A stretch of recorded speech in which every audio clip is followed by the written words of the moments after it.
ఇది లిచ్చి నార్మల్ అండి, గ్రాఫ్టెడ్ కాదు.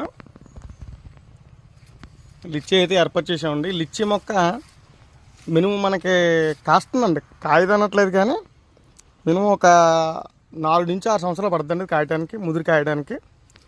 చెట్టు ముదిరితే కంపల్సరీ అయితే లిచ్చి అయితే కాస్తుంది. చూసారు కదా ఎలా ఉందో. ఈ లిచ్చిని కూడా ఏర్పాటు చేసామండి. ఇవి కూడా ఫామ్ హౌస్లో చాలా మక్కువగా వేసుకుంటున్నారండి. లిచ్చి ఫ్రూట్ చాలా బాగుంటుందండి. జస్ట్ దీని కాండం మనం ఎక్కడైనా కొనుక్కున్నా కానీ కాండం ఎండిపోకూడదు. కాండం ఎండిపోతే కళ్ళు విలేజ్లో కళ్ళు తాగితే కళ్ళు టేస్ట్ వచ్చేద్దండి. అది జస్ట్ అది కాండం ఎండిపోకుండా తింటే మాత్రం చాలా టేస్ట్గా ఉంటుందండి లిచ్చి. చూసారు కదా, లిచ్చి ప్రత్యేకత అది చాలా బాగుంటుంది. మీరు కూడా ట్రై చేయండి. వెయిట్ చేస్తే కంపల్సరీ మన ఫామ్లోనే లిచ్చి ఫ్రూట్స్. చూసారు కదా, మన వీడియోని మన కుటుంబ సభ్యులందరికీ షేర్ చేయండి.